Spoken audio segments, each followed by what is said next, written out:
Hello students, welcome to Karnataka Paramedical Diploma Dialysis Master Class. ಈಗ second year diploma dialysis ವಿದ್ಯಾರ್ಥಿಗಳಿಗೆ dialysis ಭಾಗದಲ್ಲಿ ಯಾವ್ಯಾವ ಪ್ರಶ್ನೆಗಳನ್ನು ಕೇಳ್ತಾರೆ ಅದನ್ನ ಯಾವ ತರ ಉತ್ತರ ಹೇಳಬೇಕು, what all things you need to write in the examination ಅಂತ ನೋಡೋಣ. ಎಷ್ಟು ಜನ ಡಿಪ್ಲೊಮಾ ಡಯಾಲಿಸಿಸ್ ವಿದ್ಯಾರ್ಥಿಗಳಿದ್ದಾರೆ ಅವರೆಲ್ಲರೂ ಇದನ್ನ ಕಂಪಲ್ಸರಿ ನೋಡಲೇಬೇಕು. ಯಾಕಂತಂದ್ರೆ ಇದರಲ್ಲಿ ಯಾವ ತರ ಪ್ರಶ್ನೆ, ಸಾಕಷ್ಟು ಡಯಾಲಿಸಿಸ್ ಇರುವಂತಹ ಪ್ಯಾರಾಮೆಡಿಕಲ್ ಕಾಲೇಜಸ್ಗಳಲ್ಲಿ ನೆಫ್ರಾಲಜಿಸ್ಟ್ ಇಲ್ಲ ಅಂತ ಕೇಳಿ ಬಂದಿದ್ದೀನಿ. ಅಂದ್ರೆ ನೆಫ್ರಾಲಜಿಸ್ಟ್ಗಳಿಗೆ ಕ್ಲಾಸ್ ತಗೊಳ್ಳಿಕ್ಕೆ ಸಾಧ್ಯ ಆಗ್ತಾ ಇಲ್ಲ. ಅದಕ್ಕೆ ಅಟ್ಲೀಸ್ಟ್ ಬೇರೆ ಬೇರೆ ಸಬ್ಜೆಕ್ಟ್ಗಳಲ್ಲಿ ಬೇರೆ ಬೇರೆ ಸ್ಟಾಫ್ ಇರ್ತಾರೆ, ಬಟ್ ಅಟ್ಲೀಸ್ಟ್ ನೆಫ್ರಾಲಜಿಸ್ಟ್ ಇರುವಂತ ಪ್ಯಾರಾಮೆಡಿಕಲ್ ಕಾಲೇಜಸ್ ತುಂಬಾ ಕಮ್ಮಿನೇ ಇದಾವೆ ಅಂತ ಕೇಳ್ಪಟ್ಟಿದ್ದೀನಿ ನಾನು. ಅದಕ್ಕೆ ಫಾರ್ ದೆಮ್ ಅಟ್ಲೀಸ್ಟ್ ಇದು ಹೆಲ್ಪ್ ಆಗಲಿ, ಡಿಪ್ಲೊಮಾ ಡಯಾಲಿಸಿಸ್ ಪ್ಯಾರಾಮೆಡಿಕಲ್ ಸ್ಟೂಡೆಂಟ್ಸಿಗೆ ಇದನ್ನ ಅಟ್ಲೀಸ್ಟ್ ಹೆಲ್ಪ್ ಆಗಲಿ ಅಂತ ಹೇಳಿ. ಬಹಳ ಜನ ಇರಲ್ಲ ನನ್ನ ಪ್ರಕಾರ ಡಯಾಲಿಸಿಸ್ ಡಿಪ್ಲೊಮಾ ಸ್ಟೂಡೆಂಟ್ಸು, ಆದ್ರೂ ಎಷ್ಟು ಜನ ಇದ್ದಾರೆ ಅವರಿಗೆ ಹೆಲ್ಪ್ ಆಗಲಿ ಅಂತ ಹೇಳಿ ಈ ಕ್ಲಾಸನ್ನು ಮಾಡ್ತಾ ಇದ್ದೀನಿ. ಸೊ ನಾವು will start about what are the second year paramedical ವಿದ್ಯಾರ್ಥಿಗಳಿಗೆ ಪ್ರಶ್ನೆಗಳು ಯಾವ ತರ ಕೇಳ್ತಾರೆ ಅಂತ ನೋಡೋಣ. ವೆರಿ ಮಿನಿಮಲ್ ಸೆಟ್, ಕೇವಲ ಕೆಲವು ಪ್ರಶ್ನೆಗಳನ್ನು ಮಾತ್ರ ರಿಪೀಟೆಡ್ಲಿ ಅದನ್ನೇ ಕೇಳ್ತಾ ಬಂದಿದ್ದಾರೆ. ಈ ಪ್ರಶ್ನೆಗಳಿಗೆ ಅಷ್ಟೇ ಅಲ್ಲ, ಮುಂದೆ ಹೋಗಿ ನೀವು ಪ್ಯಾರಾಮೆಡಿಕಲ್ ಡಿಪ್ಲೊಮಾ ಅಂದ್ರೆ ಡಯಾಲಿಸಿಸ್ ಸ್ಟಾಫ್ ಆಗ್ಬೇಕು ನೀವು. ಸೊ ಡಯಾಲಿಸಿಸ್ ಸ್ಟಾಫ್ ಆಗ್ಬೇಕಂದ್ರೆ ಈ ಪ್ರಶ್ನೆಗಳು ಕೇವಲ ನಿಮಗೆ ಎಕ್ಸಾಮಿಗೆ ಅಷ್ಟೇ ಅಲ್ಲ, ಮುಂದೆ ನಿಮಗೆ ಆಸ್ ಎ ಡಯಾಲಿಸಿಸ್ ಟೆಕ್ನಿಷಿಯನ್ ಕೂಡ ಇದು ನಿಮ್ಗೆ ಹೆಲ್ಪ್ ಆಗಬೇಕು. ಬರೀ ಪ್ರಶ್ನೆಗಳು ಅಷ್ಟೇ ಅಲ್ಲ, I will try to cover as many chapters as possible. ಎಷ್ಟು ಸಾಧ್ಯ ಆಗುತ್ತೋ ಈ ಸ್ಮಾಲ್ ಟೈಮಲ್ಲಿ ಎಷ್ಟು ಸಾಧ್ಯ ಆಗುತ್ತೋ ಅಷ್ಟು ಚಾಪ್ಟರ್ಸ್ಗಳನ್ನು ನಾನು ಆಮೇಲೆ ಕಂಪ್ಲೀಟ್ ಮಾಡ್ಲಿಕ್ಕೆ ಪ್ರಯತ್ನ ಮಾಡ್ತೀನಿ. First will go through the question papers ಅಲ್ಲಿ ಯಾವ್ಯಾವ ಪ್ರಶ್ನೆಗಳು ಬರ್ತಾವೆ ನೋಡೋಣ. ಅದಾದ್ಮೇಲೆ ನೆಕ್ಸ್ಟ್ ಮಾಸ್ಟರ್ ಕ್ಲಾಸ್ ಅಲ್ಲಿ we will go few important topics, ಕೆಲವು ಇಂಪಾರ್ಟೆಂಟ್ ಟಾಪಿಕ್ಸ್ ಅನ್ನ ಇನ್ ಡೀಟೇಲ್ ಆಗಿ ನೋಡೋಣ. Okay, here we are. So now these are the questions for diploma dialysis second year master class. ಈಗ ಮೊದಲು ಫಸ್ಟ್ ಇನಿಷಿಯಲಿ ಲಾಂಗ್ ಎಸ್ಸೆಗಳು ಬರ್ತಾ ಇದ್ವು. Long essay ಅಂದ್ರೆ 10 mark ಕ್ವಶನ್ಸ್ಗಳು ಬರ್ತಾ ಇದ್ವು. ಈಗ 10 ಮಾರ್ಕ್ ಕ್ವಶನ್ಸ್ ಯಾವುದು ಬರಲ್ಲ. ಇವಾಗ ಕೇವಲ 5 ಮಾರ್ಕ್ ಕ್ವಶನ್ಸ್ ಮತ್ತೆ 3 ಮಾರ್ಕ್ ಕ್ವಶನ್ ಬರ್ತವೆ. ಆದ್ರೂ ಕೂಡ ಈ 10 ಮಾರ್ಕ್ ಕ್ವಶನ್ ಬಗ್ಗೆ ನೀವು ತಿಳ್ಕೊಳ್ಳೋದು better.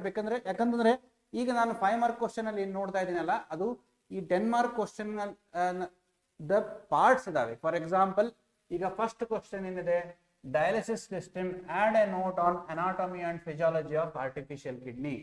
So draw a neat diagram of artificial kidney ಅಂತ ಪ್ರಶ್ನೆ ಬಂದಿದೆ 5 ಮಾರ್ಕ್ ಕ್ವಶನ್ ಗೆ. draw a neat diagram of artificial kidney and mention the parts or mention the principles of dialysis.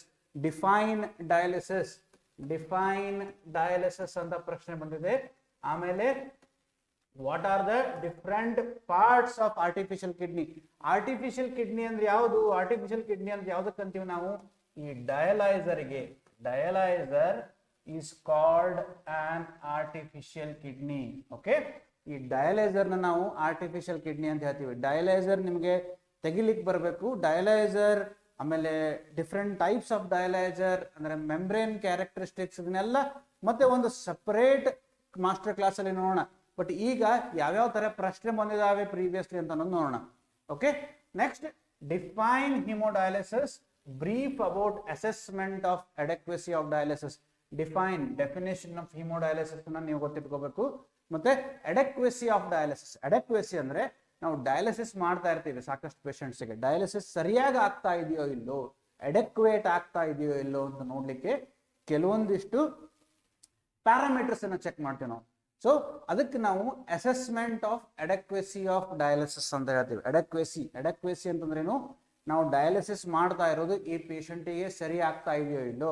ಕೇವಲ ನಾವು 4 ಗಂಟೆಗಳ ಕಾಲ ಮಷೀನ್ಗೆ ಕನೆಕ್ಟ್ ಮಾಡಿ ಬಿಟ್ಬಿಟ್ರೆ ಆಮೇಲೆ ಮನೆ ಕಳಿಸ್ಬಿಟ್ರೆ ಅಲ್ಲ. ಆ ಪೇಷಂಟಿಗೆ ನಾವು ಮಾಡ್ತಾ ಇರೋ ಡಯಾಲಿಸಿಸ್ ಸರಿ ಆಗ್ತಾ ಇದೆಯೋ ಇಲ್ವೋ ಅಂತ ನೋಡ್ಲಿಕ್ಕೆ ನಾವು ಅಡೆಕ್ವೆಸಿ ಆಫ್ ಡಯಾಲಿಸಿಸ್ ಅನ್ನ ಚೆಕ್ ಮಾಡ್ತೀವಿ. ಅಡೆಕ್ವೆಸಿ ಆಫ್ ಡಯಾಲಿಸಿಸ್ ಹೆಂಗ್ ಚೆಕ್ ಮಾಡ್ತೀವಿ? There are 2 things. ಒಂದು clinical parameters, number 2 biochemical parameters. Clinical ಮತ್ತೆ ಬಯೋಕೆಮಿಕಲ್ ಪ್ಯಾರಾಮೀಟರ್ಸ್. ಕ್ಲಿನಿಕಲ್ ಪ್ಯಾರಾಮೀಟರ್ಸ್ ಅಂತಂದ್ರೆ ಯಾವುದು? ಪೇಷಂಟಿಗೆ ಸಿಂಪ್ಟಮ್ಯಾಟಿಕಲಿ ಪೇಷಂಟ್ಸ್ ನ ಸಿಂಪ್ಟಮ್ಸ್ ಸರಿ ಹೋದ್ರೆ ಅದಕ್ಕೆ ನಾವು ಕ್ಲಿನಿಕಲ್ ಪ್ಯಾರಾಮೀಟರ್ಸ್ ಅಂತ ಹೇಳ್ತೇವೆ ನಾವು. ಓಕೆ, ಪೇಷಂಟ್ಸ್ ನ ಸಿಂಪ್ಟಮ್ಸ್ ಸರಿ ಹೋಗಿದ್ರೆ ಅದಕ್ಕೆ ನಾವು ಕ್ಲಿನಿಕಲ್ ಪ್ಯಾರಾಮೀಟರ್ಸ್ ಅಂತ ಹೇಳ್ತೇವೆ ನಾವು. ಅಂದ್ರೆ ಪೇಷಂಟ್ ಸಿಂಪ್ಟಮ್ಸ್ ಅಂತಂದ್ರೆ ಹೇಗೆ ಅಂದ್ರೆ ಅವರಿಗೆ ಮೊದಲೇ ಊಟ ಹೋಗ್ತಾ ಇರಲಿಲ್ಲ ಅಂತಂದ್ರೆ ಸಾರಿ ಅಡೆಕ್ವೆಸಿ so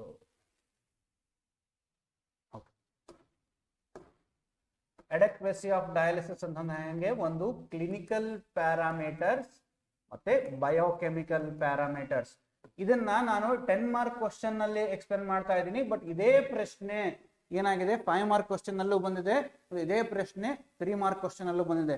mention the adequacy parameters for adequacy of haemodialysis ಅಂತ ಹೇಳಿ. ಓಕೆ, ಸೊ ಕ್ಲಿನಿಕಲ್ ಪ್ಯಾರಾಮೀಟರ್ಸ್ ಮತ್ತೆ ಬಯೋಕೆಮಿಕಲ್ ಪ್ಯಾರಾಮೀಟರ್ಸ್. ಕ್ಲಿನಿಕಲ್ ಪ್ಯಾರಾಮೀಟರ್ಸ್ ಯಾವುದು? ಪೇಷಂಟ್ ಅಪೆಟೈಟ್ ಇನ್ಕ್ರೀಸ್ ಆಗಿದೆಯಾ, ಅಪೆಟೈಟ್ ಅಂದ್ರೆ ಊಟ ಸರಿ ಹೋಗ್ತಾ ಇದೆಯಾ, ಅಥವಾ ಬ್ರೆತ್ಲೆಸ್ನೆಸ್ ಏನಾದ್ರು ಕಡಿಮೆ ಆಗಿದೆಯಾ ಅಂದ್ರೆ ತೇಗ್ ಕಡಿಮೆ ಆಗಿದೆಯಾ, ಅಥವಾ ಬ್ಲಡ್ ಅಲ್ಲಿ ಇಂಪ್ರೂವ್ಮೆಂಟ್ ಆಗಿದೆಯಾ, ಪದೇ ಪದೇ ಅಡ್ಮಿಷನ್ಸ್ ಆಗ್ತಾ ಇದಾರ. So these R clinical parameters. ಎಷ್ಟೋ ಸರ್ತಿ ನಾವು ಬಯೋಕೆಮಿಕಲ್ ಪ್ಯಾರಾಮೀಟರ್ಸ್ ಅನ್ನ ಟೆಸ್ಟ್ ಮಾಡದೇ ಇದ್ರು ಕೂಡ ಕ್ಲಿನಿಕಲಿ ನಮ್ಗೆ ಗೊತ್ತಾಗುತ್ತೆ ಪೇಷಂಟಿಗೆ ಡಯಾಲಿಸಿಸ್ ಮಾಡಿದ ತಕ್ಷಣ ರಿಲೀಫ್ ಆಗ್ತಾ ಇದೆಯಾ ಇಲ್ಲ. All these are clinical parameters. But assessment biochemical, ಈಗ ಒಬ್ಬ ಹುಡುಗ ಇಂಟೆಲಿಜೆಂಟ್ ಇದಾನೋ ಇಲ್ವೋ ಅಂತ ಅನ್ಲಿಕ್ಕೆ ನಾವೇನ್ ಮಾಡ್ತೀವಿ, ಒಂದು ಅವ್ನ ನಾಲೆಜ್ ಅನ್ನ ಓಕೆ ಇಂಟೆಲಿಜೆಂಟ್ ಇದಾನೆ ಅಂತ ಹೇಳಿ ನಮ್ಗೆ ಗೊತ್ತಿರುತ್ತೆ. ಬಟ್ ನಾವು ಯಾವ ತರ ಚೆಕ್ ಮಾಡ್ತೀವಿ? ಅವನ ಮಾರ್ಕ್ಸ್ ಮೇಲೆ ಚೆಕ್ ಮಾಡ್ತೀವಿ, ಹೌದಿಲ್ಲ? So marks are the parameters for intelligence. It may not be the right parameter. Marks ಜಾಸ್ತಿ ತಗೊಂಡವನು ಇಂಟೆಲಿಜೆಂಟ್ ಇರಲೇಬೇಕು ಅಂತಲ್ಲ, ಬಟ್ ಅದು ಒಂದು ಇಂಪಾರ್ಟೆಂಟ್ ಪ್ಯಾರಾಮೀಟರ್. ನಾವು ಚೆಕ್ ಮಾಡ್ಲಿಕ್ಕೆ ಹೆಂಗ್ ಚೆಕ್ ಮಾಡ್ಬೇಕು ನಾವು ಹುಡುಗ ಇಂಟೆಲಿಜೆಂಟ್ ಇದಾನೋ ಇಲ್ಲ ಅಂತ ಹೇಳಿ? ಸೊ ನಾವೇನ್ ಮಾಡ್ತೀವಿ, ನಾವು ಕೆಲವೊಂದಿಷ್ಟು ಪ್ಯಾರಾಮೀಟರ್ಸ್ ಅನ್ನ ಸೆಟ್ ಮಾಡಿರ್ತೀವಿ, ಅದರಲ್ಲಿ ಮಾರ್ಕ್ಸ್ ಒಂದು ಪ್ಯಾರಾಮೀಟರ್. ಓಕೆ, ಈಗ ನನಗೆ ಗೊತ್ತಿರತ್ತೆ ಈ ಹುಡುಗ ಇಂಟೆಲಿಜೆಂಟ್ ಇದ್ದಾನೆ ಅಥವಾ ಈ ಹುಡುಗಿ ಇಂಟೆಲಿಜೆಂಟ್ ಇದ್ದಾನೆ, ಈ ಸ್ಟೂಡೆಂಟ್ ಇಂಟೆಲಿಜೆಂಟ್ ಇದ್ದಾನೆ ಅಂತ ನನಗೆ ಗೊತ್ತು. ಬಟ್ ಬೇರೆಯವರಿಗೆಲ್ಲ ಗೊತ್ತಾಗ್ಬೇಕಂದ್ರೆ ಹೆಂಗ್ ಗೊತ್ತಾಗ್ಬೇಕು ಅದು? So clinically I know this person is intelligent. But parameters ನಾವು ನೋಡ್ಬೇಕಂತಂದ್ರೆ ಯಾವ್ಯಾವ ಪ್ಯಾರಾಮೀಟರ್ಸ್ ಚೆಕ್ ಮಾಡ್ತೀವಿ? There are 2 important parameters. One is urea reduction ratio, number 1. Number 2, urea kinetic model ಅಂದ್ರೆ KT/V ರೇಷಿಯೋ ಅಂತ ಹೇಳ್ತೇವೆ. ಇದಷ್ಟೇ ನೆನ್ಪಿಟ್ಕೊಳ್ರಿ. ಮತ್ತೆ ನಾನು ಅಡೆಕ್ವೆಸಿ ಆಫ್ ಡಯಾಲಿಸಿಸ್ ಚಾಪ್ಟರ್ ಅನ್ನ ಮತ್ತೆ ನಾನು ಒಂದ್ಸತಿ ಕ್ಲಾಸ್ ಮಾಡ್ತೀನಿ. ಸೊ ಈ ಸದ್ಯಕ್ಕೆ ನೀವು ನೆನ್ಪಿಟ್ಕೋಬೇಕಾಗಿದ್ದೇನು? ಯೂರಿಯಾ ರಿಡಕ್ಷನ್ ರೇಷಿಯೋ URR ಮತ್ತೆ ಯೂರಿಯಾ ಕೈನೆಟಿಕ್ ಮಾಡೆಲ್, ಅದರಲ್ಲಿ KT/V. KT/V ಅಲ್ಲಿ ಒಂದು single pool KT/V, single pool KT, ಇದನ್ನೆಲ್ಲ ಬರ್ಕೊಳ್ರಿ. ಇದನ್ನ ನಿಮಗೆ ಯಾರು ಹೇಳ್ಕೊಡಲ್ಲ. ನಾನು ಕೂಡ ನೆಫ್ರಾಲಜಿಸ್ಟ್ ಆಗ್ಬೇಕಾದ್ರೆ ನನಗೆ ಯಾರು ಹೇಳ್ಕೊಟ್ಟಿರ್ಲಿಲ್ಲ ಇದೆಲ್ಲ. ನಾವೇ ಓದ್ಕೊಂಡು ಒಂದು 10 ಸರ್ತೆ ಓದಿ ನಾನು ತಿಳ್ಕೊಂಡಿದ್ದೀನಿ. ಸೊ ನನಗೂ ಕೂಡ ಇದು ಅರ್ಥ ಮಾಡ್ಕೊಳ್ಳಿಕ್ ಕಷ್ಟನೇ. ಅದನ್ನ ನೀವು ಎಷ್ಟು ಸಾಧ್ಯ ಆಗುತ್ತೋ ಅಷ್ಟು ನಾನು ಸಿಂಪ್ಲಿಫೈ ಮಾಡಿ ಹೇಳಿ ಪ್ರಯತ್ನ ಮಾಡ್ತೀನಿ ನಿಮಗೆ. Number 2, equilibrated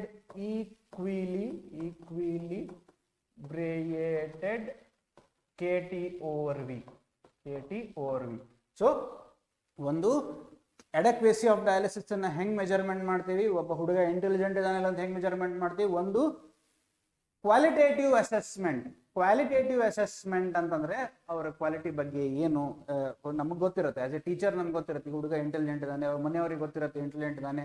but quantitative assessment ಹೆಂಗ್ ಮಾಡ್ತೀವಿ ನಾವು? ಅವ್ನು ಮಾರ್ಕ್ಸ್ ಎಷ್ಟು ಪಡೆದುಕೊಂಡಿದ್ದಾನೆ, ಅದೇ ಹೇಳ್ತಾ ಇದೀನಲ್ಲ, ಮಾರ್ಕ್ಸ್ ಚೆನ್ನಾಗಿರೋರು ಎಲ್ಲರೂ ಇಂಟೆಲಿಜೆಂಟ್ ಇರಲೇಬೇಕಂತಿಲ್ಲ. ಅದೇ ತರಹ ಇದರಲ್ಲೂ ಕೂಡ ಬಯೋಕೆಮಿಕಲ್ ಪ್ಯಾರಾಮೀಟರ್ಸ್ ಚೆನ್ನಾಗಿರದೇ ಇರೋರು ಅಥವಾ ಚೆನ್ನಾಗಿದ್ದವರು ಎಲ್ಲರೂ ಕ್ಲಿನಿಕಲಿ ಚೆನ್ನಾಗಿರ್ಬೇಕು ಅಂತಿಲ್ಲ.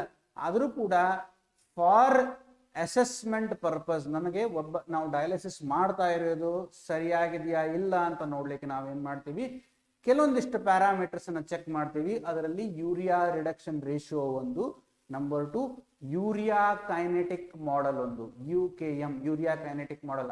ಅದಕ್ಕೆ into bracket it is also called KT/V ratio.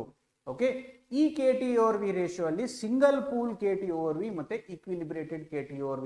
These are the ways in which adequacy of dialysis, ಕೇವಲ adequacy of dialysis can come as a 5 mark question.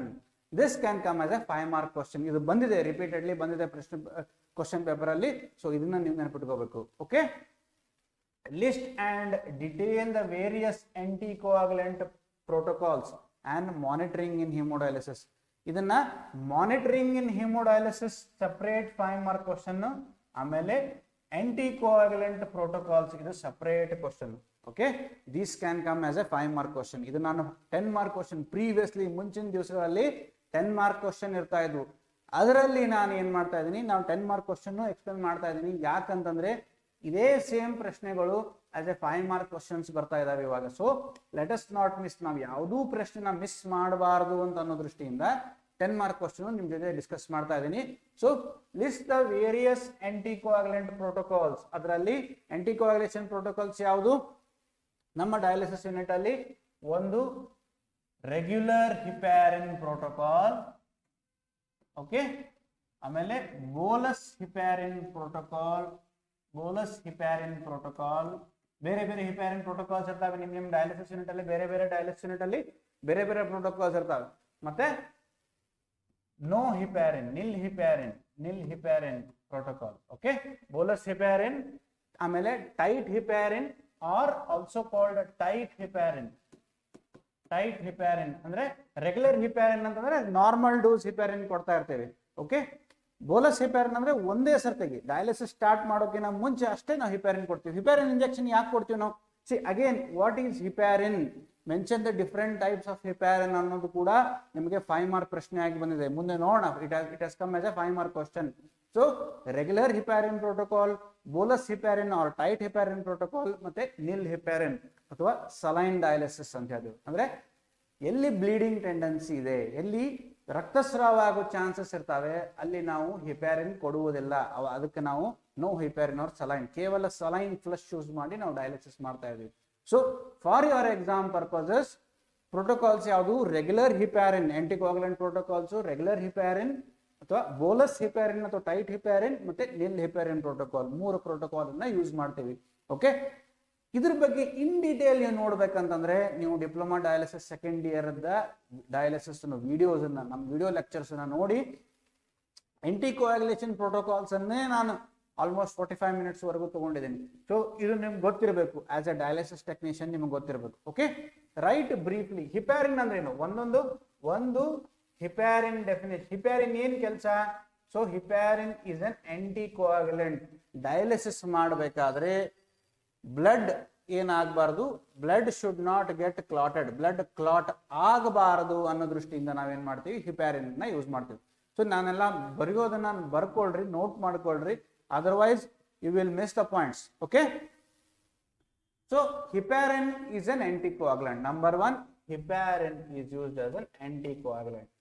Other mode of action ಏನು? mode of action, MOA, mode of action ಅಂದ್ರೆ ಏನು?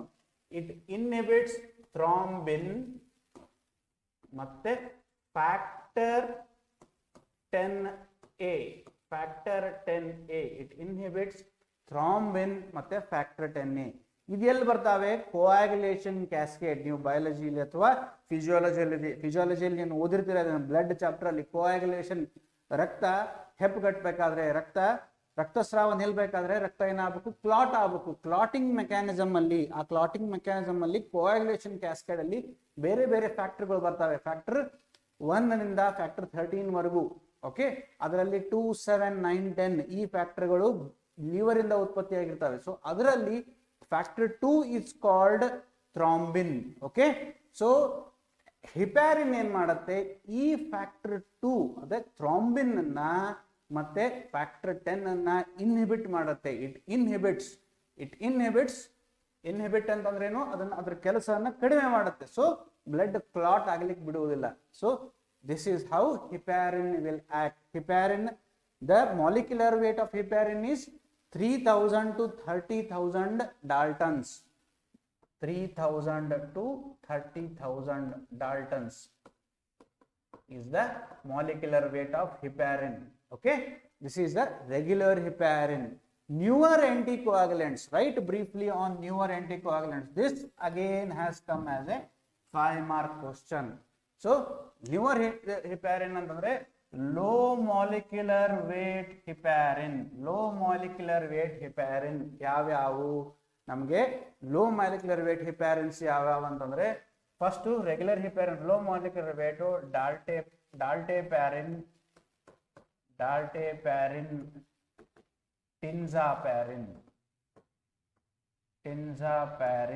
and dalteparin are 2 newer anticoagulants, newer heparins, newer anticoagulants, that is low molecular weight heparins. ಅದು ಅಲ್ಲದೇನೆ ಯಾವ್ಯಾವ ಬರ್ತಾವ ಅಂದ್ರೆ newer anticoagulants, other ones are ಫಾಂಡಾಪ್ಯಾರಿನಾಕ್ಸ್.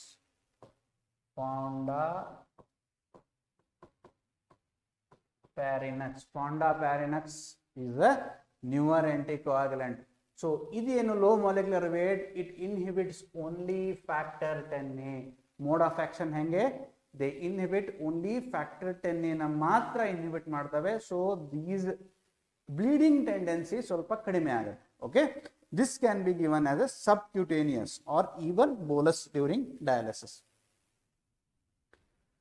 Explain the maintenance of records in haemodialysis. ಇದು 10 mark question ಇದ್ದಾಗ, 10 marks ಪ್ರಶ್ನೆ ಕೇಳ್ತಾ ಇದ್ದಾಗ ಅವಾಗ ಈ ಪ್ರಶ್ನೆ ಪದೇ ಪದೇ ರಿಪೀಟ್ ಆಗಿದೆ. ಬಟ್ ಇವಾಗ ರೀಸೆಂಟ್ಲಿ ಆಫ್ ಲೇಟ್ ನಾನು ಈ ಪ್ರಶ್ನೆ ನೋಡಿಲ್ಲ.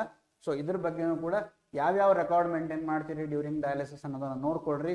ಒಂದು, ಬಿಫೋರ್ ಡಯಾಲಿಸಿಸ್ಕಿನ ಮುಂಚೆ ಏನೇನ್ ಚೆಕ್ ಮಾಡ್ತೀವಿ, ಪೇಷಂಟ್ ವೇಟ್ ಚೆಕ್ ಮಾಡ್ತೀವಿ, ಪಲ್ಸ್ ಚೆಕ್ ಮಾಡ್ತೀವಿ, BP ಚೆಕ್ ಮಾಡ್ತೀವಿ. ಸೊ ರೆಕಾರ್ಡ್ಸ್ ಯಾವ ತರ ಇರಬೇಕು, ಪೇಷಂಟ್ ರೆಕಾರ್ಡ್, ಓಕೆ. ಆಮೇಲೆ ನೆಕ್ಸ್ಟ್ ಡಯಾಲಿಸಿಸ್ ರೆಕಾರ್ಡ್, ಪೇಷಂಟ್ ಅನ್ನ ಡಯಾಲಿಸಿಸ್ ಮಾಡಬೇಕಾದ್ರೆ ರೆಕಾರ್ಡ್ ಬೇಕು.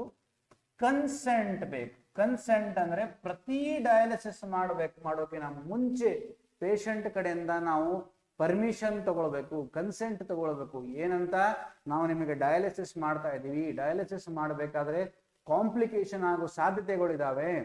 ಓಕೆ, ಪ್ರತಿ ಡಯಾಲಿಸಿಸ್ ಬರೀ ಒಂದ್ಸರ್ತಿ ಅಲ್ಲ, every dialysis consent has to be taken. ಪ್ರತಿ ಡಯಾಲಿಸಿಸ್ಗೂ ಕೂಡ ಬಂದ ತಕ್ಷಣ ಪೇಷಂಟ್ ಸೈನ್ ಮಾಡಿಯೇ ಅವರ ಡಯಾಲಿಸಿಸ್ ಬೆಡ್ಗೆ ಹೋಗಬೇಕು. This is very very important. ಆಮೇಲೆ ಕಾಂಪ್ಲಿಕೇಶನ್ಸ್ ಅಲ್ಲಿ even blood borne infections, HIV, ನಾವು ಅದರಲ್ಲಿ ಏನಿರಬೇಕು ನಮ್ಮ ಕನ್ಸೆಂಟ್ ಫಾರ್ಮ್ ಅಲ್ಲಿ, we will take utmost care to prevent cross infection ಆಗೋದನ್ನ ನಾವು ತಡೆಗಟ್ಟಲಿಕ್ಕೆ ಪ್ರಯತ್ನ ಮಾಡ್ತೀವಿ. ಕ್ರಾಸ್ ಇನ್ಫೆಕ್ಷನ್ ತಡಿಲಿಕ್ಕೆ ಪ್ರಯತ್ನ ಮಾಡ್ತೀವಿ. ಆದರೂ ಕೂಡ there is a possibility of cross infection, ಅಂದ್ರೆ hepatitis B, hepatitis C, HIV ಆಗೋ ಸಾಧ್ಯತೆಗಳಿದಾವೆ ಅಂತ ಅನ್ನೋಂಥ ಪರ್ಮಿಷನ್. ಸೊ ನಾಟ್ ಕಂಟೆಂಟ್ ಅಲ್ಲ, consent, sorry. So consent, every dialysis consent has to be taken from the patient. Okay, patient record ಅಂತಂದ್ರೇನು, what is the cause for kidney failure. ನಿಮ್ಮ dialysis record ಅಲ್ಲಿ cause for kidney failure, diabetic nephropathy ಆಗಿದೆಯಾ ಅಥವಾ NSAID nephropathy ಆಗಿದೆಯಾ, acute ಗ್ಲೋಮುಲರ್ nephritis ಇದೆಯಾ, what is the cause for kidney failure ಇರಬೇಕು. ಮತ್ತೆ dialysis ಮೇಲೆ ಎಷ್ಟು ವರ್ಷದಿಂದ, ಯಾವಾಗಿಂದ, when was the dialysis started mention ಇರಬೇಕು.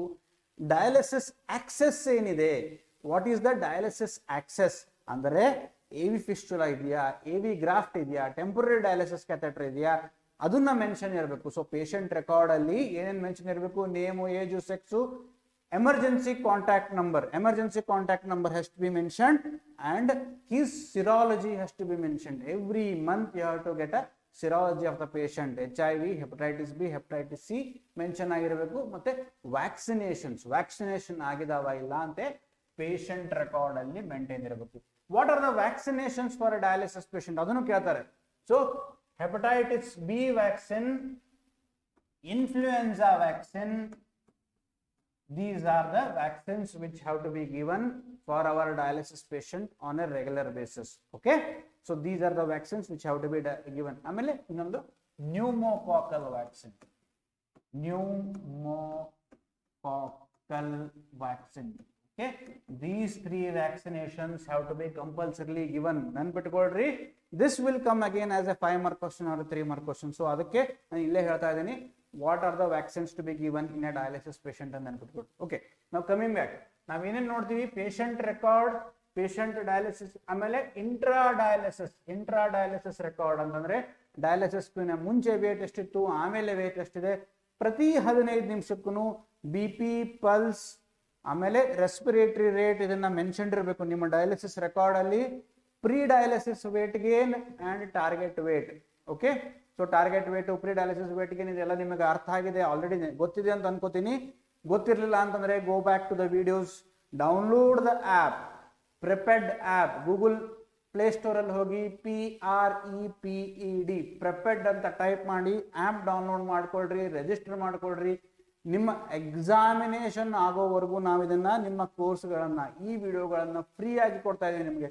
So utilise this opportunity, look at the videos. ಒಂದು ದಿವಸದಲ್ಲಿ ನೀವು ಡಯಾಲಿಸಿಸ್ ಅನ್ನ ರಿವಿಷನ್ ಮಾಡಿ ಮುಗಿಸ್ಬಿಡ್ಬೋದು. ಓಕೆ, ಸೊ ಆಮೇಲೆ ಆರ್ಟ್ರಿಯಲ್ ಪ್ರೆಷರ್, ವೀನಸ್ ಪ್ರೆಷರ್ ಮತ್ತೆ transmembrane pressure. These are the things which has to be mentioned in a dialysis record. So maintenance of records.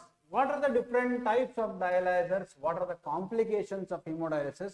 ಇದನ್ನ ಯಾಕೆ ನಾನು ಪ್ರಶ್ನೆ ಬರೆದಿದ್ದೀನಿ. ಡಿಫ್ರೆಂಟ್ ಟೈಪ್ಸ್ ಆಫ್ ಡಯಾಲೈಸರ್ಸ್ ಅಂತಂದ್ರೆ ಹೈ ಫ್ಲಕ್ಸ್ ಮತ್ತೆ low flux dialysers ಅಂತ ಬರ್ತವೆ. ಆಮೇಲೆ depending on the membrane again there are different types of dialysers. Depending on the flux, there are different types of the high flux, low flux. Depending on the efficiency, high efficiency, low efficiency, and separate ಆಗಿ ಒಂದು chapter ತಗೋಣ ನಾವು. Okay, what are the complications of hemodialysis? So ಇದನ್ನ this can come as a 5 mark question. ನಾನು ಯಾಕೆ 10 mark questions ಅನ್ನ discuss ಮಾಡ್ತಾ ಇದ್ದೀನಿ ಅಂದ್ರೆ ಇದೇ ಪ್ರಶ್ನೆಗಳು ಮತ್ತೆ 5 mark question ಅಲ್ಲಿ ಮತ್ತೆ 3 mark question ಅಲ್ಲಿ ಬಂದಿದ್ದಾವೆ. Okay, complications of hemodialysis. Immediate complications ಮತ್ತೆ late complications. Okay, immediate complications ಮತ್ತೆ late complications ಅನ್ನ separate ಮಾಡಿ you have to write. Watch the video. This has been dealt with. This will come as a sure question.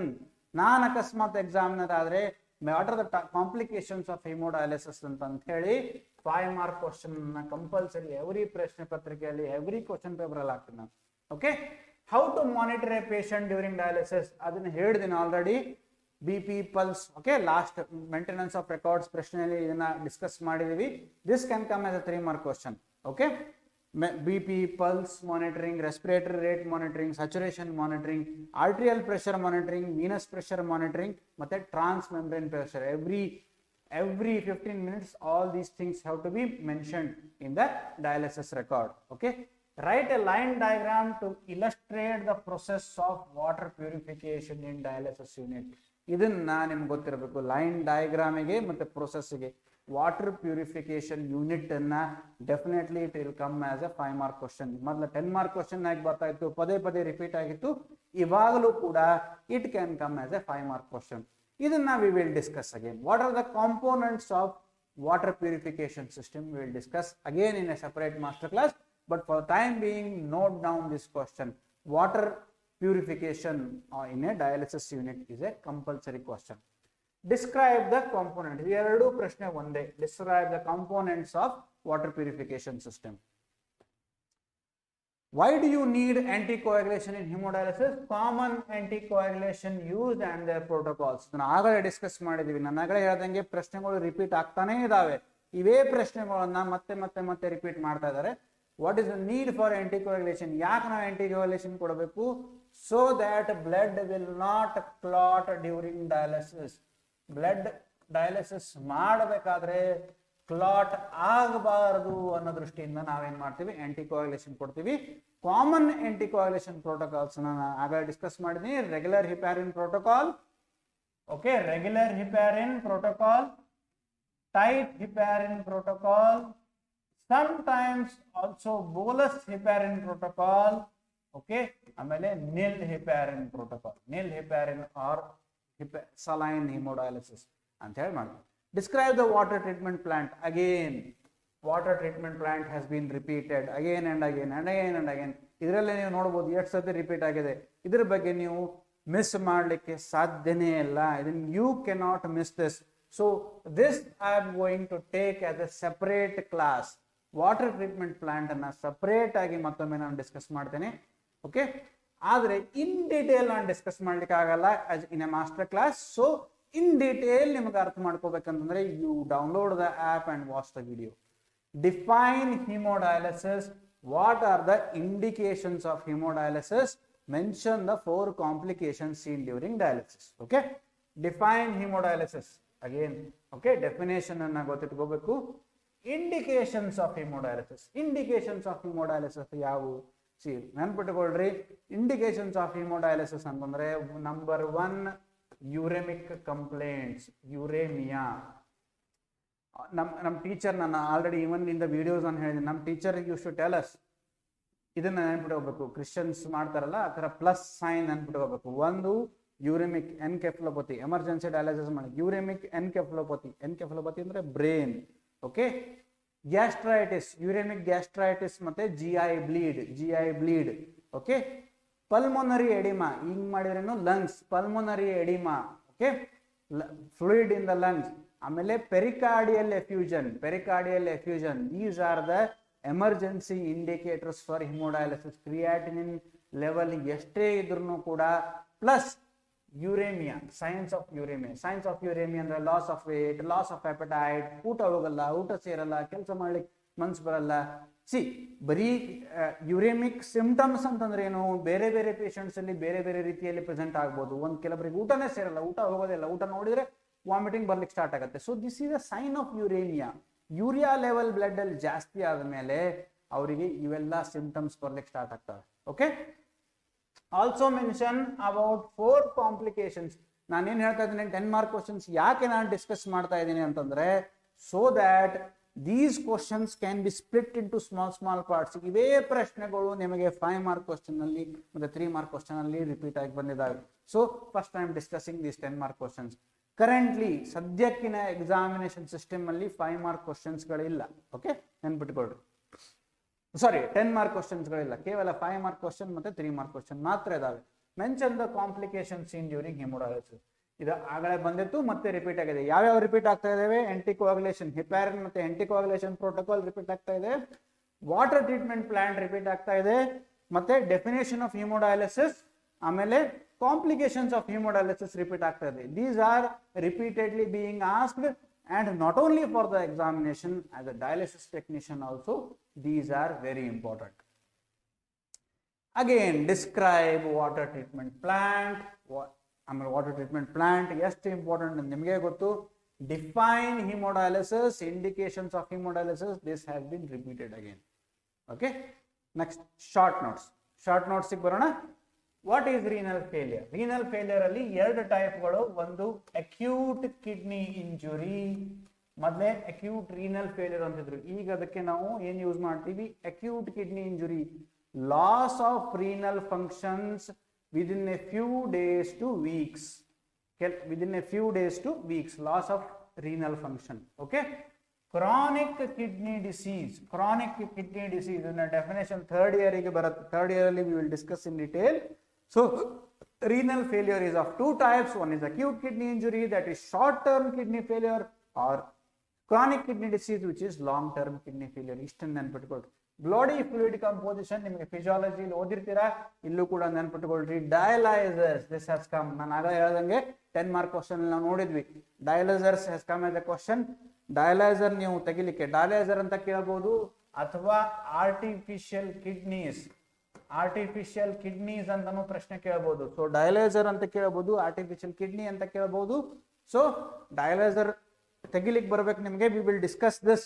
Dialyser ಅನ್ನ ಮತ್ತೆ discuss ಮಾಡೋಣ, separate master class. If you people attend this, ಇದನ್ನ ಸರಿಯಾದ numbers ಅಲ್ಲಿ attend ಮಾಡಿದ್ರೆ ಮಾತ್ರ ನಾನು ಇದನ್ನ next master classes for dialysis students ಅನ್ನ ತಗೋತೀನಿ. ಇಲ್ಲಿದ್ರೆ ನಮಗೂ ಇಂಟ್ರೆಸ್ಟ್ ಬರಲ್ಲ. Okay, complications associated with dialysis ನೋಡಿದ್ವಿ ಆಗಲೇ. ಎಕ್ಸೆಸ್ ಫಾರ್ ಡಯಾಲಿಸಿಸ್ ಅಂದ್ರೆ ಡಯಾಲಿಸಿಸ್ ಮಾಡ್ಲಿಕ್ಕೆ ನಮಗೆ ಯಾವ ಎಕ್ಸೆಸ್ ಯೂಸ್ ಮಾಡ್ತೀವಿ, ಇದನ್ನ ನೀವು ಹೆಂಗ್ ಡಿಫ್ರೆನ್ಶಿಯೇಟ್ ಮಾಡ್ತೀರಾ? 3 types of access. One is AV fistula, AV graft, ಮತ್ತೆ catheter ಅಲ್ಲಿ ಟೆಂಪರರಿ ಮತ್ತೆ ಟನಲ್ಡ್. Okay, these are the excesses. Tunneled catheter, ಇದನ್ನ again we have discussed again in the videos. Can go back to the video lectures. ನೀವು 5 mark question ಗೆ ಈ ತರ differentiate ಮಾಡಿ ಬರೆದ್ರೆ ಇನಫ್. ಇದರಲ್ಲಿ ಮತ್ತೆ ನಾವೇನ್ ಮಾಡ್ತೀವಿ? there are again 3 types: radiocephalic, brachiocephalic ಮತ್ತೆ ಬ್ರೇಕಿಯೋಬ್ಯಾಸಿಲಿಕ್. AV fistula ಅಲ್ಲಿ 3 types: ರೇಡಿಯೋಸಿಫಾಲಿಕ್, ಬ್ರೇಕಿಯೋಸಿಫಾಲಿಕ್ ಮತ್ತೆ brachiobasilic. Okay, AV graft is second type. catheter ಅಲ್ಲಿ ಟನಲ್ಡ್ ಕ್ಯಾಥೆಟರ್ ಮತ್ತೆ temporary catheter. CAPD catheter, CAPD ಅಂದ್ರೆ ಕಂಟಿನ್ಯೂಸ್ ಆಂಬ್ಯುಲೇಟರಿ ಪೆರಿಟೋನಿಯಲ್ ಡಯಾಲಿಸಿಸ್. ಸಾಕಷ್ಟು ವಿದ್ಯಾರ್ಥಿಗಳು ನೋಡಿರಲ್ಲ, ಯಾಕಂದ್ರೆ ಈಗ ಆಫ್ ಲೇಟ್ CAPD ಯೂಸ್ ಮಾಡೋದನ್ನ ಬಹಳ ಕಡಿಮೆ ಆಗಿದೆ. ನಾನೇ ಎಷ್ಟೋ ವರ್ಷ ಆಯ್ತು ನಾನು CAPD catheter ಹಾಕಿ, but still you should know as a dialysis technician only in few very big centres it is used because it is expensive. Okay, CAPD catheter, types of CAPD catheter, types of CAPD catheter, types of CAPD catheter discuss ಮಾಡೋಣ in a separate video. Types of CAPD catheter and mention the parts of CAPD catheter ಅಂತ this has come as a question. Write the composition of dialysate. Dialysate composition. Dialysate ಅಲ್ಲಿ ಏನಿರ್ತದೆ, ಒಂದು acid, ಒಂದು bicarb ಮತ್ತೆ ಒಂದು water. Okay, these are the 3 components of dialysate. ಅದನ್ನ acid component ಅಲ್ಲಿ ಏನಿರುತ್ತೆ, ಬೇಸ್ ಕಾಂಪೋನೆಂಟ್ ಅಲ್ಲಿ ಬೈಕಾರ್ಬ್ ಅಲ್ಲಿ ಏನಿರುತ್ತೆ, ಮತ್ತೆ ವಾಟರ್ ಯಾವ ತರ ಮಿಕ್ಸ್ ಮಾಡಬೇಕು ಅನ್ನೋದನ್ನ these 3 components should be written. So acid, bicarb and water. What are the types of vascular accesses? ಆಗಲೇ ಹೇಳಿದೀವಿ, vascular access types ನಾವು ನೋಡಿದ್ವಿ, AV fistula, AV graft ಮತ್ತೆ catheters. Okay, give the advantages of arteriovenous fistula over arteriovenous graft. One is, this is expensive, this is expensive, and this is affordable. ಇದು ಬಹಳ expensive ಆಗುತ್ತೆ, this is more affordable. This is technically easy, this is technically difficult. Okay, this has less complications, this has more complications. Okay, infections are less, infection idರಲ್ಲಿ ಕಡಿಮೆ ಇದೆ, infections are more. Okay, so these are the simple differences between arteriovenous fistula and arteriovenous graft. List the principles of hemodialysis, explain diffusion. Hemodialysis principles ಯಾವುದು, diffusion, osmosis, ಅಂದ್ರೆ reverse osmosis, convection, okay, hydrostatic pressure. These are the principles of hemodialysis. Hemodialysis ಮಾಡಬೇಕು, ಇದನ್ನ ನೋಡೋಣ in a separate master class. Okay, ಸದ್ಯಕ್ಕೆ ನೀವು ಬರ್ಕೊಳ್ರಿ, list the principles of hemodialysis. Explain diffusion. Diffusion ಅಂದ್ರೆ definition, from a region of higher concentration, movement of solutes from a region of higher concentration to region of lower concentration is called diffusion. Osmosis ಅಂದ್ರೇನು, movement of solvent molecules or water molecules from a region of its higher concentration to a region of its lower concentration when separated by a semi-permeable membrane is called osmosis. So osmosis diffusion definition ಅನ್ನ ನೀವು ಪದೇ ಪದೇ ಓದಿ by heart ಆಗಿರಬೇಕು. Physics ಅಲ್ಲಿ ಓದಿರ್ತೀರಾ, chemistry ಓದಿರ್ತೀರಾ, ಇಷ್ಟೊತ್ತಿಗೆ ನಿಮಗೆ ಇದು ಬರಬೇಕು. So it is very important principle which we use during haemodialysis. Chronic haemodialysis prescription. Chronic haemodialysis prescription, ಒಂದು ಪೇಷಂಟ್ ಡಯಾಲಿಸಿಸ್ ಮಾಡ್ಬೇಕಂದ್ರೆ ಪ್ರಿಸ್ಕ್ರಿಪ್ಷನ್ ಯಾವ ತರ ಬರಿತೀವಿ. ಸೊ ಅದರಲ್ಲಿ ಕಾಂಪೋನೆಂಟ್ಸ್ ಏನು, ನಂಬರ್ ಆಫ್ ಅವರ್ಸ್, ಎಷ್ಟು ತಾಸು ಮಾಡಬೇಕು, ಸಿಂಪಲ್ ಬೇಸಿಕ್ ಅನ್ನು ಮತ್ತೆ ನಾನು ಹೇಳ್ತೀನಿ, this will conduct separate master class. ಆಮೇಲೆ QB ಅಂದ್ರೆ ಬ್ಲಡ್ ಫ್ಲೋ ಎಷ್ಟಿರಬೇಕು, QD ಡಯಾಲಿಸೇಟ್ ಫ್ಲೋ ಎಷ್ಟಿರಬೇಕು, ಡಯಾಲಿಸೇಟ್ ಫ್ಲೋ ಎಷ್ಟಿರಬೇಕು, ಮತ್ತೆ ಹಿಪ್ಯಾರಿನ್ ಪ್ರೋಟೋಕಾಲ್, ಹಿಪ್ಯಾರಿನ್ ರೆಗ್ಯುಲರ್ ಹಿಪ್ಯಾರಿನ್, ನಿಲ್ ಹಿಪ್ಯಾರಿನ್ ಅಥವಾ tight heparin. So all these things. ಆಮೇಲೆ ಪೊಟ್ಯಾಷಿಯಂ ಬಾತ್ ಎಷ್ಟು ಯೂಸ್ ಮಾಡಬೇಕು. So this is a simplified prescription. ಅದರಲ್ಲಿ 5 components, number of hours, blood flow, dialysate flow, heparin ಮತ್ತೆ potassium bath. So these 5 components ನೀವು ಯಾವುದೇ ಪೇಷಂಟಿಗೂ dialysis prescription ನ ಬರೆದ್ರೆ ಈ ತರ ನೀವು ಡಯಾಲಿಸಿಸ್ ಪ್ರಿಸ್ಕ್ರಿಪ್ಷನ್ ಅನ್ನ ಬರೀಬೇಕು. ಬ್ಲಡ್ ಫ್ಲೋ ಎಷ್ಟಿರಬೇಕು, ಡಯಾಲಿಸಿಸ್ ಫ್ಲೋ ಎಷ್ಟಿರಬೇಕು, ಎಷ್ಟು ಅವರ್ಸ್ ಮಾಡಬೇಕು, ಹಿಪ್ಯಾರಿನ್ ಎಷ್ಟು ಕೊಡಬೇಕು. So this would be the prescription. What are the different causes of fever with chills in and rigors ಅಂದ್ರೆ complications of during haemodialysis. Number 1 infection, number 2 dialyzer reaction, number 3 chemicals ಸರಿಯಾಗಿ clean ಮಾಡಲಿಲ್ಲ ಅಂತ, dialysis ಸರಿಯಾಗಿ clean ಮಾಡಲಿಲ್ಲ ಅಂತಂದ್ರೆ. So these are the important causes of chills and fevers during haemodialysis. ಒಂದು infection ಆದ್ರೆ, ಒಂದು ಡಯಾಲೈಸರ್ ಸರಿಯಾಗಿ ಕ್ಲೀನ್ ಮಾಡಲಿಲ್ಲ ಅಂತಂದ್ರೆ, ಅಂದ್ರೆ ಡಯಾಲೈಸರ್ ರಿಯಾಕ್ಷನ್ ಆದ್ರೆ, ಡಯಾಲೈಸರ್ ಅಂದ್ರೆ ಡಯಾಲೈಸರ್ ಮೇಲೆ ಒಂದು ಮೆಂಬ್ರೇನ್ ಇರುತ್ತೆ, ಆ ಮೆಂಬ್ರೇನ್ ಜೊತೆಗೆ ರಿಯಾಕ್ಷನ್ ಆದ್ರೆ ಆಗುತ್ತೆ. ಮತ್ತೆ ಏನಾದ್ರು ಕೆಮಿಕಲ್ ಅಂದ್ರೆ ಫಾರ್ಮಲಿನ್ ನಾವು ಸರಿಯಾಗಿ ಡಯಾಲೈಸರ್ ಸರಿಯಾಗಿ ಕ್ಲೀನ್ ಮಾಡಲ್ಲ ಅಂದ್ರೂ ಅವಾಗೂ ಕೂಡ ಆಗತ್ತೆ. ವಾಟರ್ ಸರಿಯಾಗಿರಲ್ಲ ಅಂತಂದ್ರೆ, ಇಂಪ್ಯೂರ್ ವಾಟರ್ ಯೂಸ್ ಮಾಡಿದ್ರೆ ಆಗುತ್ತೆ. So these are the common causes of fever which chills. At least ಇವು 4 ಬರ್ಲಿಕ್ಕೆ ಪ್ರಯತ್ನ ಮಾಡಿದ್ರೆ ಸಾಕು. ಇನ್ಫೆಕ್ಷನ್ ಹೆಂಗ್ ಕಂಟ್ರೋಲ್ ಮಾಡ್ತೀರಾ? By following universal precautions. Dialyser reaction by proper priming ಸರಿಯಾಗಿ ಮಾಡಬೇಕು. ಆಮೇಲೆ chemicals reaction due to chemicals ಹೆಂಗ್ ಪ್ರಿವೆಂಟ್ ಮಾಡ್ತೀರಾ? Again proper priming and proper cleaning of dialyser ಮತ್ತೆ ಪ್ರೈಮಿಂಗ್ ಸರಿಯಾಗಿರಬೇಕು. ಮತ್ತೆ ವಾಟರ್ ಟ್ಯಾಂಕ್ ಡಿಸ್ಇನ್ಫೆಕ್ಷನ್ ಮಾಡೋದ್ರಿಂದ, ವಾಟರ್ ಟ್ಯಾಂಕ್ ಕ್ಲೀನ್ ಮಾಡೋದ್ರಿಂದ you can prevent. What are the measures to prevent ಅಂದ್ರೆ ಈ ತರ ಪ್ರಿವೆಂಟ್ ಮಾಡಬೇಕು. Give two indications of starting dialysis in renal failure. Indications of dialysis ಆಗಲೇ ನಾವು 10 ಮಾರ್ಕ್ ಕ್ವಶನ್ಸ್ ಅಲ್ಲಿ ಡಿಸ್ಕಸ್ ಮಾಡಿದೀವಿ. ಸೊ ಅದನ್ನೇ ಸೇಮ್ ನೀವು ಇಲ್ಲಿ ಬರೀಬಹುದು. Name 2 sites for insertion of temporary dialysis catheter. Temporary dialysis catheter ಎಲ್ಲೆಲ್ಲಿ ಹಾಕ್ತೀರಾ? ಒಂದು internal jugular vein, that is right ಮತ್ತೆ ಲೆಫ್ಟ್. ಒಂದು ಸಬ್ ಕ್ಲೇವಿಯನ್ ವೇನ್ ಮತ್ತೆ number 3 femoral. These are the most common. ಇದಾದ್ಮೇಲೆ ಈವನ್ IVC ಇನ್ಫೀರಿಯರ್ ವೇನಾ ಕೇವಲು ಹಾಕಬಹುದು, ಮತ್ತೆ ಈವನ್ ಹಿಪ್ಯಾಟಿಕ್ ವೇನ್ ಅಲ್ಲೂ ಹಾಕಬಹುದು. So these are very rare. Most common ಅಂತಂದ್ರೆ ಇದಿಷ್ಟು. Okay, define ultra pure water as per army standards. Okay, water purification ಅಲ್ಲಿ AAMI standards again can come as a 5 mark question or a 3 mark question. AAMI ನೀವು ಬೇಕಾದ್ರೆ until ನಾ class ತಗೊಳ್ಳೋವರೆಗೂ army standards ಅನ್ನ type ಮಾಡಿ Google search ಮಾಡಿ ಬೇಕಾದ್ರೆ notes ready ಮಾಡಿ ಇಟ್ಕೋಬಹುದು. ಅದರಲ್ಲಿ ಅದರಲ್ಲಿ 2 ಬ್ಯಾಕ್ಟೀರಿಯಾಲಜಿಕಲ್ ಇಂಡೆಕ್ಸ್ ಮತ್ತೆ ಎಂಡೋಟಾಕ್ಸಿನ್ ಇಂಡೆಕ್ಸ್. ಅಂದ್ರೆ ಒಂದು ವಾಟರ್ ನ ಅಲ್ಟ್ರಾ ಪ್ಯೂರ್ ಅಂತ ಕನ್ಸಿಡರ್ ಮಾಡಬೇಕಾದ್ರೆ ಡಯಾಲಿಸಿಸ್ ಅಲ್ಲಿ, again during dialysis 3 different types of water can be used.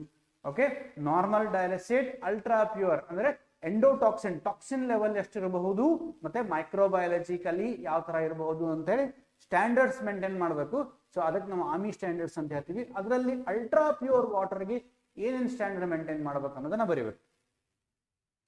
2 causes of sudden onset of unconsciousness. Sudden unconsciousness ಯಾವಾಗ ಆಗ್ಬೋದು? ಒಂದು ಹೈಪೋಗ್ಲೈಸೇಮಿಯಾ ಅಂದ್ರೆ ಶುಗರ್ ಕಡಿಮೆ ಆದ್ರೆ, ಕಾರ್ಡಿಯಾಕ್ ಅರೆಸ್ಟ್, ಓಕೆ, ಹೈಪೋಟೆನ್ಷನ್ ಅಂದ್ರೆ BP ಕಡಿಮೆ ಆದ್ರೆ, ಮತ್ತೆ ಅರಿಥಮಿಯಾಸ್ ಅಂದ್ರೆ ಕಾರ್ಡಿಯಾಕ್ ಅಬ್ನಾರ್ಮ್ಯಾಲಿಟೀಸ್ ಏನಾದ್ರು ಆದ್ರೆ sudden onset of unconsciousness during dialysis ಆಗೋದು. Management of intradialytic hypotension. Dialysis ಮಾಡ್ಬೇಕಾದ್ರೆ ಹೈಪೋಟೆನ್ಷನ್ BP ಕಡಿಮೆ ಆಗೋದನ್ನ ಹೆಂಗ್ ಮೇಂಟೈನ್ ಮಾಡ್ತೀರಾ? ಒಂದು BP ಕಡಿಮೆ ಆಯ್ತು ಡ್ಯೂರಿಂಗ್ ಡಯಾಲಿಸಿಸ್ ಅಂದ್ರೆ ಒಂದು ಡಿಕ್ರೀಸ್ ಬ್ಲಡ್ ಫ್ಲೋನ ಕಡಿಮನ ಮಾಡಬಹುದು. ನೆಕ್ಸ್ಟ್ ಡಿಕ್ರೀಸ್ ಡಯಾಲಿಸೇಟ್ ಫ್ಲೋನ ಡಿಕ್ರೀಸ್ ಮಾಡಬಹುದು.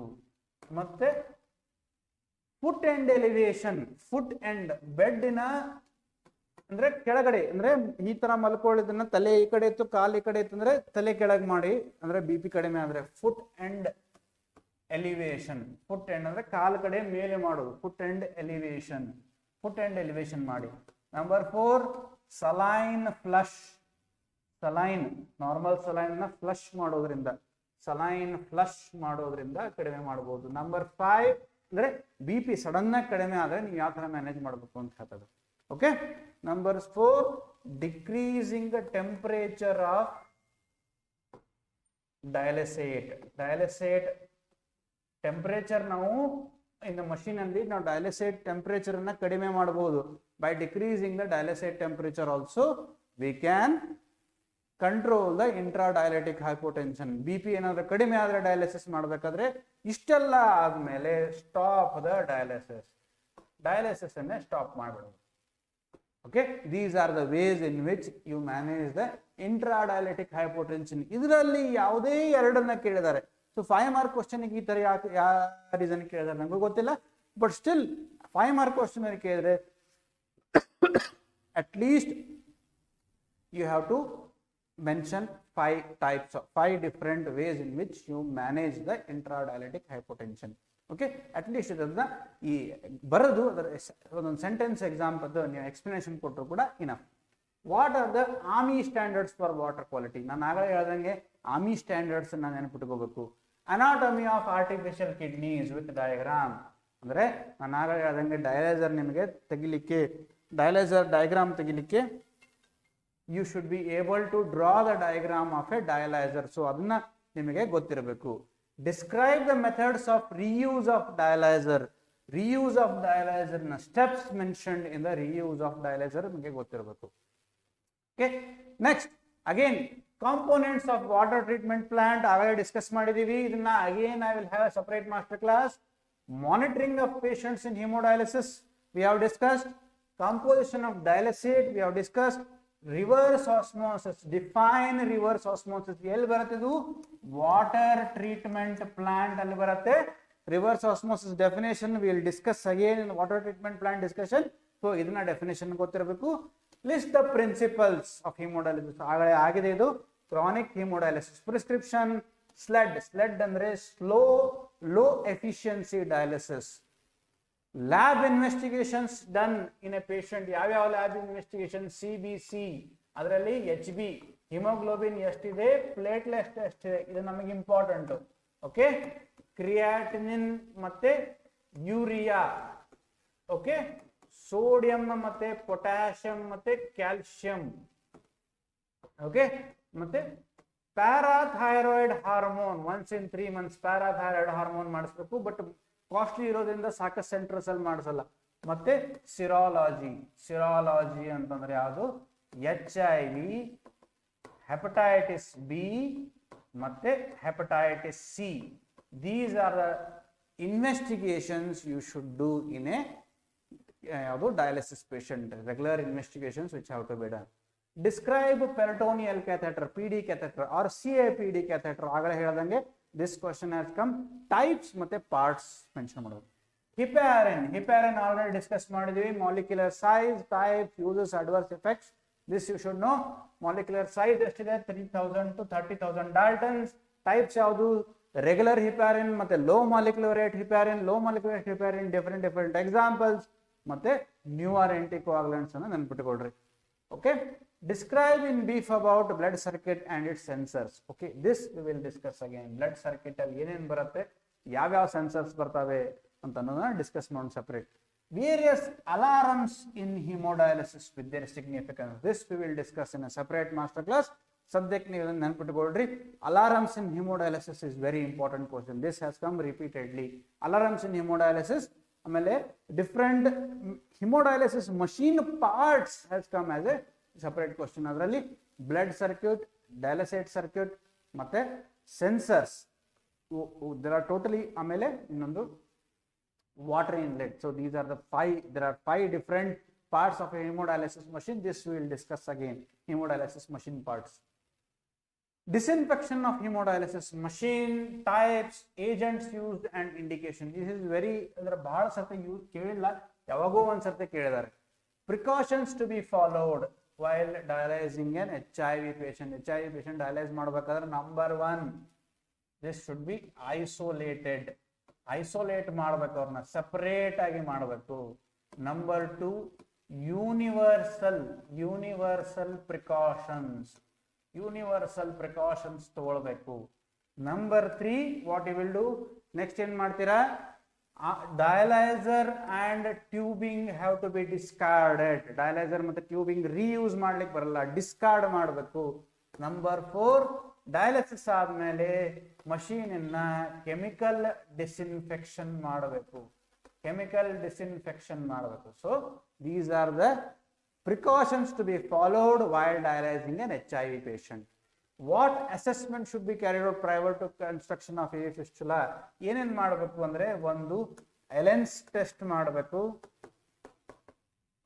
ಓಕೆ, ಒಂದು ಡಾಪ್ಲರ್ ಮಾಡಬೇಕು, ವೇನ್ ಸರಿಯಾಗಿದಾವಲ್ಲ ನೋಡ್ಲಿಕ್ಕೆ ಒಂದು ಕ್ಲಿನಿಕಲಿ ಎಲೆನ್ಸ್ ಟೆಸ್ಟ್ ಮಾಡಬೇಕು, ಮತ್ತೆ ಸ್ಕ್ಯಾನ್ ಅಂದ್ರೆ ಡಾಪ್ಲರ್ ಇಮೇಜಿಂಗ್ ಮಾಡಬೇಕು. Draw A dialyser and explain how it works. ಹಾಗೆ ಏನು ಹೇಳಿದೆ ನಾನು, ಎಕ್ಸ್ಪ್ಲೇನ್ ಹೌ ಇಟ್ ವರ್ಕ್ಸ್ ಅಂತಂದ್ರೆ ನೀವು ಪ್ರಿನ್ಸಿಪಲ್ಸ್ ಆಫ್ ಹಿಮೋಡಯಾಲಿಸಿಸ್ ನ ಬರೀಬೇಕು. Buffers used in dialysate solution. There are 2 buffers, acetate buffer ಮತ್ತೆ ಬೈಕಾರ್ಬೊನೇಟ್ ಬಫರ್. ಓಕೆ, ಅಸಿಟೇಟ್ ಮತ್ತೆ bicarbonate buffer, these are two different buffers used in dialysate. Precautions to be taken for hemodialysis for a patient with chronic renal failure. Precautions ಅಂದ್ರೆ ಏನೇನು monitoring ಮಾಡಬೇಕು, ಅವ್ರದ್ದು blood pressure drop ಆಗದಂಗೆ ನೋಡ್ಕೋಬೇಕು. So arterial pressure, venous pressure, transmembrane pressure, all these monitoring has to be done every 15 minutes. And intermittently heparin flush ಕೊಡ್ತಾ ಇರಬೇಕು. Okay, saline flush ಕೊಡ್ತಾ ಇರಬೇಕು, so that to prevent clot ಆಗದೇ ಇರೋ ಹಂಗೆ ನೋಡ್ಕೋಬೇಕು. You have to keep monitoring the patient continuously. Again, anticoagulant protocols has come, defined diffusion, osmosis, convection, precautions in a seropositive ಅಂದ್ರೆ ಆಗಲೇ HIV ಹೇಳಿದ್ನಲ್ಲ, ಸೇಮ್ ಅದೇ precautions. Describe the advantages and disadvantages of peritoneal. This we will discuss separately in a separate master class.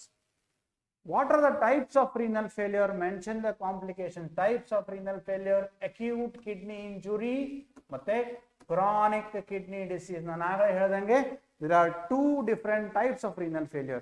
Disinfection of hemodialysis machine. Okay, lab investigation discuss ಮಾಡಿದೀವಿ. How do you monitor a patient during dialysis discuss ಮಾಡಿದೀವಿ. Define intradialytic hypotension. Dialysis ಮಾಡಬೇಕಾದ್ರೆ hypotension, drop in blood pressure during the process of dialysis is called intradialytic hypotension. Drop in blood pressure during the process of dialysis is intradialytic hypotension. How do you manage and prevent it? ಆಗಲೇ ಹೇಳಿದೆ ನಾನು, blood pump speed ಕಡಿಮೆ ಮಾಡಬೇಕು, dialysate pump speed ಕಡಿಮೆ ಮಾಡಬೇಕು, foot and elevation ಮಾಡಬೇಕು, ಮತ್ತೆ dialysate temperature ಅನ್ನ ಕಡಿಮೆ ಮಾಡಬೇಕು. ಇಷ್ಟೆಲ್ಲ ಆಗಲ್ಲ ಅಂದ್ರೆ ಡಯಾಲಿಸಿಸ್ ಸ್ಟಾಪ್ ಮಾಡಬೇಕು. ಸೊ ಸಲೈನ್ ಫ್ಲಶ್ ಅಂತ ಕೊಡಬೇಕು, ಇಂಟರ್ಮಿಟೆಂಟ್ಲಿ ಸಲೈನ್ ಫ್ಲಶ್ ಅಂತ ಕೊಡಬೇಕು. So this is the way in which you manage. Various types of hemodialysis we have discussed. Army recommendations for standard purity we have discussed. ಇದನ್ನ ಸಪರೇಟ್ ಆಗಿ ನೀವು ಮತ್ತೆ ಕ್ಲಾಸ್ ಮಾಡೋಣ ವಾಟರ್ ಟ್ರೀಟ್ಮೆಂಟ್ ಪ್ಲಾಂಟ್ ಅಲ್ಲಿ. Reverse osmosis with diagram, this we are going to discuss. Consequences of renal failure.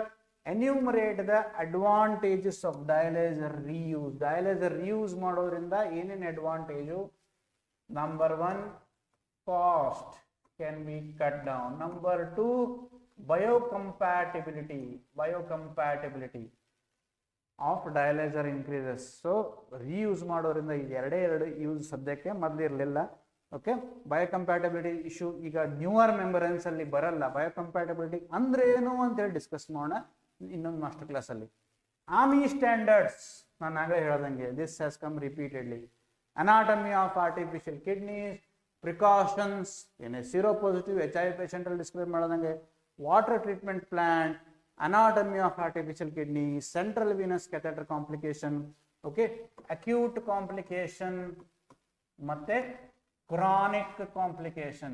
acute complication ಮತ್ತೆ chronic. acute complication ಏನು? bleeding ಆಗಬಹುದು, lung puncture ಆಗಬಹುದು, pneumothorax, hemothorax. okay, acute ಯಾವ್ಯಾವು? bleeding, pneumothorax ಅಂತಂದ್ರೆ ಅಕಸ್ಮಾತ್ lungs ಅನ್ನ puncture ಮಾಡಬಹುದು. ಹೀಮೋಥೊರಾಕ್ಸ್ ಅಂತಂದ್ರೆ ಅಕಸ್ಮಾತ್ ಆಗಿ ಏನಾದ್ರು ಬ್ಲೀಡಿಂಗ್ ಜಾಸ್ತಿ ಆದ್ರೆ ಬ್ಲಡ್ ಎಲ್ಲ ಥೊರಾಕ್ಸ್ ಎಲ್ಲ ಕಲೆಕ್ಟ್ ಆಗ್ಬೋದು. ಕ್ರಾನಿಕ್ ಕಾಂಪ್ಲಿಕೇಶನ್ಸ್ ಅಲ್ಲಿ ಕೆಥೇಟರ್ ಇನ್ಫೆಕ್ಷನ್ ನಂಬರ್ 2, ಆಮೇಲೆ ಕೆಥೇಟರ್ ಬ್ಲಾಕ್ ಆಗಬಹುದು. Okay, these are the chronic complication. Washing accessories ಅಂದ್ರೆ ಡಯಾಲೈಸರ್ ವಾಷಿಂಗ್ ಮಾಡೋದು ಏನೇನು accessories. Dry weight and it's important. Dry weight ಅಂತಂದ್ರೆ the normal weight of a patient without fluid overload is called dry weight. Alarms and its importance, we have to discuss this again in detail. Lab investigation we have discussed. Monitoring patients we have discussed. What is dialysis disequilibrium? This you will have to read. ಇದನ್ನ ನೀವು ಓದಬೇಕು. ಒಂದನ್ನ ಮಾತ್ರ at least ನೀವು ಇದನ್ನ ಓದ್ರಿ. I'll try to discuss in the master class. ಸಾಕಷ್ಟು chapters ಅನ್ನ ಡಿಸ್ಕಸ್ ಮಾಡಬೇಕಿದೆ, ಇದನ್ನಾದ್ರು at least ನೋಡ್ರಿ. Describe the various types of hemodialysis. ಇದನ್ನ ನೋಡಿದಿರಿ ಎಕ್ಸಸ್ ನ. Short note on washing, reverse osmosis, types of vascular access discuss ಮಾಡಿದೀವಿ. ಡಿಸ್ಕಸ್ ಮಂತ್ಲಿ ಲ್ಯಾಬೊರೇಟರಿ ಟೆಸ್ಟ್, ಅದನ್ನು ನಾವು ಡಿಸ್ಕಸ್ ಮಾಡಿದೀವಿ already. Monitoring of a patient before, during and after haemodialysis session ಏನ್ monitor ಮಾಡ್ತೀರಿ? BP, pulse, ಆಮೇಲೆ weight, before dialysis, during dialysis ಏನ್ ಮಾಡ್ತೀರಿ? Arterial pressure, venous pressure, transmembrane pressure, BP, pulse, respiratory rate, sometimes blood glucose, RBS check ಮಾಡ್ತೀವಿ. Classified dialysers based on flux. ಹೆಂಗ್ dialyser ಮಾಡ್ತೀರಾ? High flux ಮತ್ತೆ low flux ಅಂತ ಹೇಳಿ.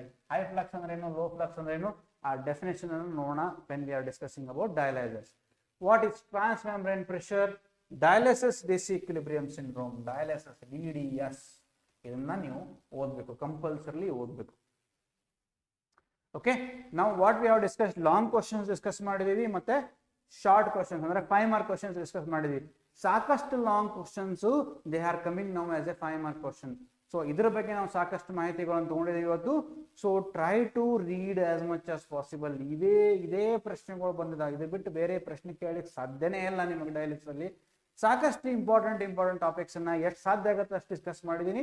ಇನ್ನು ಕೆಲವು ಟಾಪಿಕ್ಸ್ ಅನ್ನ ಇಂಪಾರ್ಟೆಂಟ್ ಡಯಾಲೈಸರ್ ಅಂಡ್ ಟೈಪ್ಸ್, ಮತ್ತೆ ಅದರದ ಫ್ಲಕ್ಸ್ ಅಂದ್ರೆ ಏನು, ಎಫಿಷಿಯನ್ಸಿ ಅಂದ್ರೆ ಏನು, ಆಮೇಲೆ ಅಲ್ಟ್ರಾ ಫಿಲ್ಟ್ರೇಷನ್ ಅಂತಂದ್ರೆ ಏನು, what is high flux, low flux, high efficiency, low efficiency, ಇವೆಲ್ಲ different types of dialyser membrane types. ಇದನ್ನ we will have a separate master class. So ಅದಕ್ಕೆ ನೀವು ಕಂಪಲ್ಸರಿ ಅಟೆಂಡ್ ಆಗಬೇಕು. ಓಕೆ, ಅಟೆಂಡ್ ಆಗಲಿ. ಇದನ್ನ ಈ ಚಾಪ್ಟರ್ಸ್ ನ ಅರ್ಥ ಮಾಡ್ಕೊಳ್ಳಿಕ್ಕೆ ನನಗೇ ಸಾಕಷ್ಟು ಟೈಮ್ ಬೇಕಾಗಿತ್ತು. ಸೊ ನಾನು ಅದನ್ನ ನಿಮಗೆ ಎಷ್ಟು ಸಾಧ್ಯ ಆಗುತ್ತೆ ಅಷ್ಟು ಸಿಂಪ್ಲಿಫೈ ಮಾಡಿ ಹೇಳಲಿಕ್ಕೆ ಪ್ರಯತ್ನ ಮಾಡ್ತಾ ಇದ್ದೀನಿ. For A diploma dialysis paramedical students ಕೇವಲ ಎಕ್ಸಾಮ್ ಅಲ್ಲ, ನಿಮಗೆ ಫಾರ್ ಯುವರ್ ಫ್ಯೂಚರ್ ಕರಿಯರ್ ಕೂಡ ಇದು ಬಹಳ ಇಂಪಾರ್ಟೆಂಟ್. ಇನ್ನು ಮುಂಬರುವ ಏನು video lectures are master classes will be very important for you people. So ಈ ವಿಡಿಯೋನ ನೋಡ್ರಿ, ಮತ್ತೆ ನಾನು ಹೇಳ್ದಂಗೆ ಡೌನ್ಲೋಡ್ ದ ಆ್ಯಪ್ ಡೌನ್ಲೋಡ್ ಮಾಡ್ರಿ, ರಿಜಿಸ್ಟರ್ ಆಗ್ರಿ until the end of your examination. Exam ಆಗೋವರೆಗೂ ಅದನ್ನ ನಾವು ನಿಮಗೆ ಅಂತ ಹೇಳಿ ನಾವು ಫ್ರೀ ಆಗಿ ಕೊಡ್ತಾ ಇದ್ದೀವಿ. So please utilise it. ನಿಮ್ಮ ನಂಬರ್ಸ್ಗಳನ್ನ ಕಳಿಸಿ ಇದರಲ್ಲಿ, and try to share it with as many dialysis students as possible. ನಾನು ಹೇಳ್ದಂಗೆ ಸಾಕಷ್ಟು ಡಯಾಲಿಸಿಸ್ ಸ್ಟೂಡೆಂಟ್ಸ್ಗೆ ಸಾಕಷ್ಟು ಡಯಾಲಿಸಿಸ್ ಪೇಷಂಟ್ಸ್ಗೆ ಅದನ್ನ we are not able to get the lessons properly because of various reasons. So at least try to share with all your friends. Next master class ನಾವು announce ಮಾಡಿದ್ಮೇಲೆ ಅದನ್ನು ಕೂಡ ನಿಮ್ಮ ಫ್ರೆಂಡ್ಸ್ಗೆ ಶೇರ್ ಮಾಡ್ರಿ. And wish you all the best. Comment section ಅಲ್ಲಿ ಯಾವ ತರ ಇದೆ ವಿಡಿಯೋಸ್ ಅಂತ ಹೇಳ್ರಿ ನಮಗೆ. ಮತ್ತೇನ್ ಬೇಕನ್ನೋದ ಕಮೆಂಟ್ ಮಾಡ್ರಿ ಲೈವ್ ಚಾಟ್ ಅಲ್ಲಿ ಅಥವಾ ಈವನ್ ಕಮೆಂಟ್ಸ್ ಅಲ್ಲಿ. We will come to know what all things will have to tell you. ನಿಮ್ಗೆ ಏನೇನ್ ಬೇಕನ್ನೋದು ನಮ್ಗೆ ಗೊತ್ತಾಗುತ್ತೆ ಅಟ್ ಲೀಸ್ಟ್. ಸೊ ಅದನ್ನ ಅದರ ಪ್ರಕಾರ ನಾವು ಮತ್ತೆ ಕ್ಲಾಸಸ್ ಅನ್ನ ಕಂಡಕ್ಟ್ ಮಾಡಬಹುದು. ಮತ್ತೆ ಇದರ ಬಗ್ಗೆ ಸಾಕಷ್ಟು ಮತ್ತೆ ನೀವು ಕೂಡ ಮತ್ತೆ ಓದ್ಬೇಕು, ಇದನ್ನ ಯಾವ್ಯಾವ ಟೆಕ್ಸ್ಟ್ ಬುಕ್ ಓದ್ಬೇಕು, ಏನ್ ಮಾಡಬೇಕು ಅಂತ ಮತ್ತೆ ನೆಕ್ಸ್ಟ್ ನಾನು ಡಿಸ್ಕಸ್ ಮಾಡ್ತೀನಿ. ಸಾರಿ. Okay, so these are the things you should remember. As a dialysis technician, you are very important. You are the one who will be maintaining the patient. So patient ಬಗ್ಗೆ ನೀವು ಕಾಳಜಿ ವಹಿಸಬೇಕು. So ಅದಕ್ಕೆ ನೀವು ಇದರ ಬಗ್ಗೆ ನಿಮಗೆ ನಾಲೆಜ್ ಇರಲೇಬೇಕು. ಕಂಪಲ್ಸರಿ ನಾಲೆಜ್ ಇದ್ರೆ ಮಾತ್ರ you will be able to take care of your patient. ಇದೇ ತರ ಥರ್ಡ್ ಇಯರ್ಗೂ I try and conduct the master classes. But ನಿಮ್ಮ ಸೆಕೆಂಡ್ ಇಯರ್ ಫ್ರೆಂಡ್ಸ್ಗಾದರೂ at least try and share this. ಸಾಕಷ್ಟು ಮಾಹಿತಿಗಳು ನಮ್ಮ ಆ್ಯಪ್ ಅಲ್ಲಿ ಇದಾವೆ, ಸಾಕಷ್ಟು ವಿಡಿಯೋ ಲೆಕ್ಚರ್ಸ್ ಇದಾವೆ. ನೀವು ಥರ್ಡ್ ಇಯರ್ಗೂ ಹೋದ್ರೂ ಕೂಡ there is no harm. Second year ನ ಮತ್ತೆ ಸಬ್ಸ್ಕ್ರೈಬ್ ಮಾಡಿ ನೀವು ನೋಡಬಹುದು. Life long you can watch these videos, very important videos, because these are the ones which are going to make you as a dialysis technician, good dialysis technician. Okay, so idana ನೋಡಿ ನೀವು ಕಲ್ತುಕೊಂಡು next ನೀವು you can learn a lot in future. So you can learn a lot in future. You will be able to manage your patients in a proper way. Okay, so ಮತ್ತೇನಾದರೂ ಇದ್ರೆ ನೀವು ನಮಗೆ comment section ಅಲ್ಲಿ ಹೇಳ್ರಿ. ಈ video like ಮಾಡ್ರಿ ಮತ್ತೆ share ಮಾಡ್ರಿ if you have liked it. Thank you. Wish you all the best.